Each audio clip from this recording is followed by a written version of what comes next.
రాష్ట్ర వ్యాప్తంగా అలజడి సృష్టించిన భూకంపంపై ఎన్జీఆర్ఐ రిటైర్డ్ సీనియర్ శాస్త్రవేత్త పూర్ణచంద్రరావు గారి నుంచి మరిన్ని వివరాలు మా ప్రతినిధి జ్యోతికిరణ్ అందిస్తారు.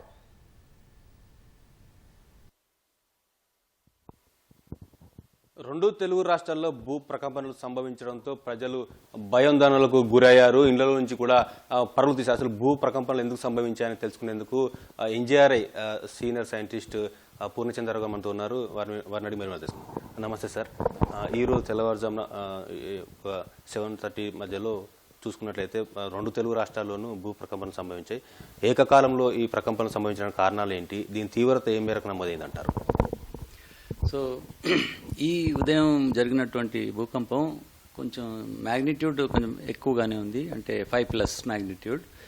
మామూలుగా తెలుగు రాష్ట్రాల్లో మనకి పెద్ద భూకంపాలు రావు, ఎందుకంటే మనం చాలా స్టేబుల్ కాంటినెంట్లో ఉన్నామన్నమాట.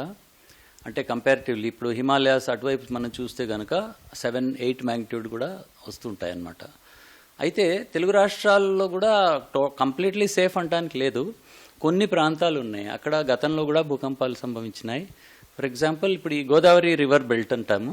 సో ఏమవుతుందంటే నది ప్రవహిస్తున్న ప్రాంతాలన్నీ కూడా భూమి లోపల పగుళ్ళు ఏర్పడతాయి.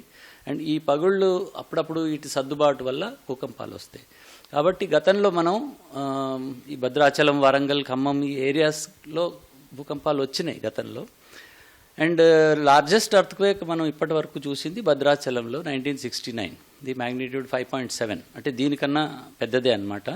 తర్వాత ఒంగోలులో కూడా వచ్చింది 1967లో. సరే, ఆ తర్వాత ఇప్పుడే మనం చూస్తున్నాం ఇంత పెద్ద ఎర్త్క్వేక్. సో దీన్ని ఇంకొంచెం జాగ్రత్తగా స్టడీ చేయాల్సిన అవసరం ఉంది. ఇప్పుడు ఈ డేటా మా సైస్మోగ్రాఫ్ స్టేషన్స్లో రికార్డ్ అవుతుందన్నమాట.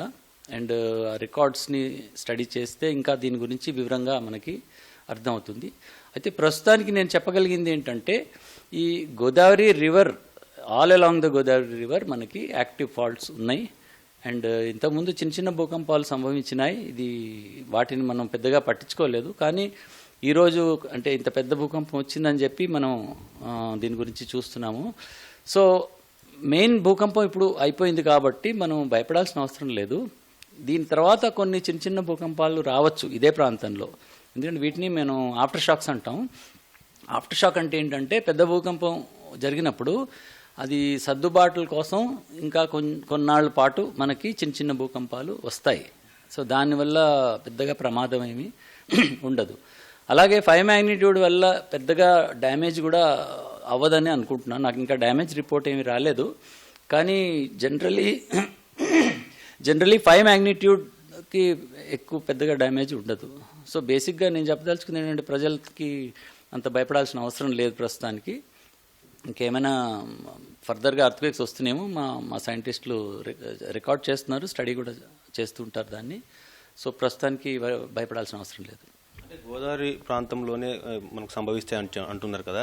ఈరోజు భాగ్యనగరంలో కూడా అనేక ప్రాంతాల్లో కూడా భూమి 2 సెకన్ల పాటు కంపించినట్టు అక్కడ స్థానిక ప్రజలు చెప్తా ఉన్నది. ఎట్లా చూస్తారు?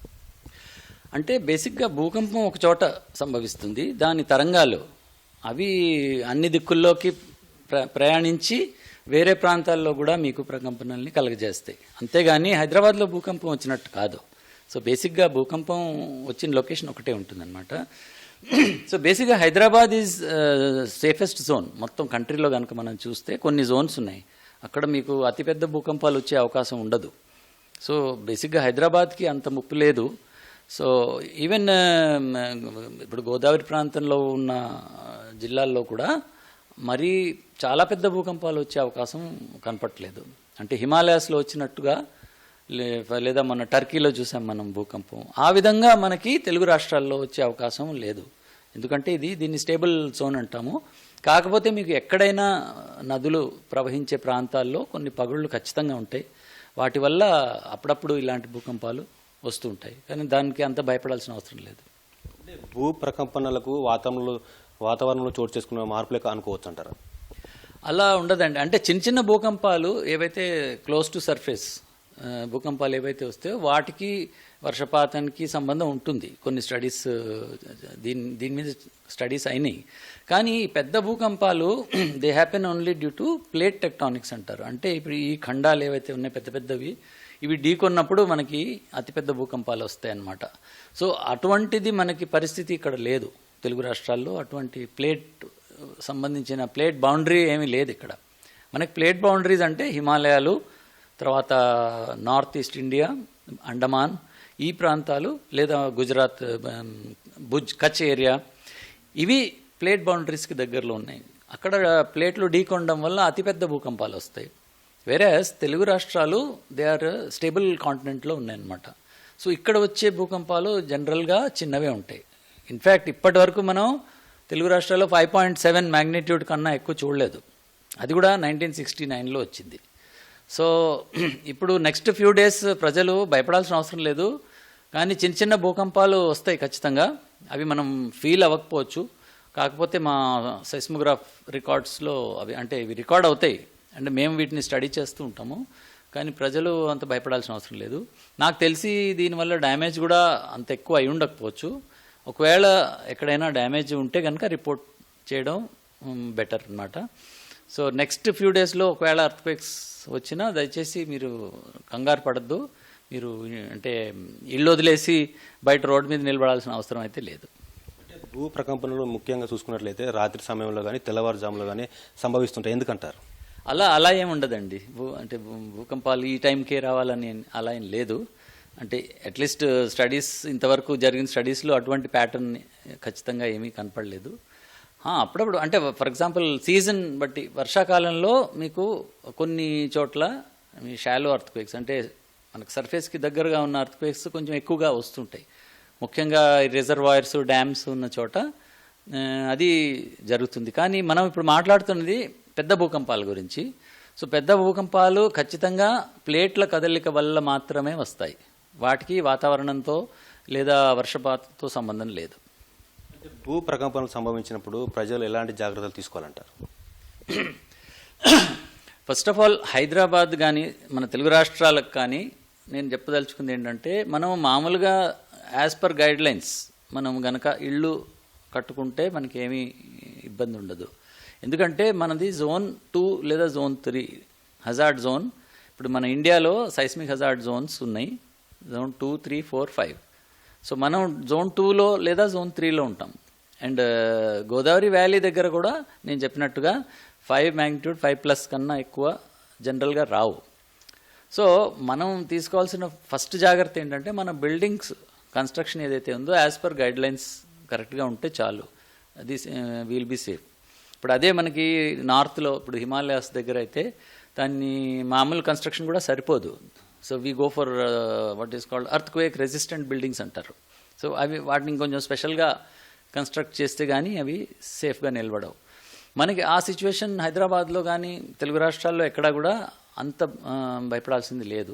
కానీ కన్స్ట్రక్షన్ వీక్గా లేదా రాంగ్ కన్స్ట్రక్షన్స్ చేసిన చోట కొంచెం డెఫినెట్గా రిస్క్ పెరుగుతుందన్నమాట. అండ్ భూకంపం వచ్చినప్పుడు అంటే అంత కంగారు పడటం కాదు, మనకి అవకాశం ఉంటే బయటకు వచ్చేయడం బెటర్ బిల్డింగ్లోంచి. ఎందుకంటే బిల్డింగ్ ఒకవేళ వీక్ అయ్యి కొలాప్స్ అయ్యే ఛాన్స్ ఉంటుంది. బయట స్థలంలో మనం మామూలుగా ఓపెన్ గ్రౌండ్లో నుంచుంటే ఏమీ కాదు. ఎందుకంటే భూమి షేక్ అవుతుంది తప్ప మనకి ప్రమాదం యూజువల్గా భూకంపం వల్ల ప్రమాదం రాదు. ప్రమాదం వచ్చేది బిల్డింగ్స్ వల్ల. అందుకే అంటారు earthquakes don't kill, buildings do. So buildings week buildings అయి ఉండి అవి మన మీద పడడం వల్ల ప్రమాదం ఉంటుంది. అంతే తప్ప భూమి షేక్ అవ్వడం వల్ల ప్రమాదం పెద్దగా ఉండదు. సో జనరల్గా మనకు అవకాశం ఉన్నప్పుడు బిల్డింగ్స్లోంచి బయటకు వచ్చి ఓపెన్ గ్రౌండ్స్ దగ్గర నిలబడితే సేఫ్ ఉంటుంది. అలాగే మీరు బయటకు వచ్చే అవకాశం లేదు అనుకుంటే కనుక మెయిన్గా మన మీద ఏ వస్తువులు పడకుండా చూసుకోవాలి.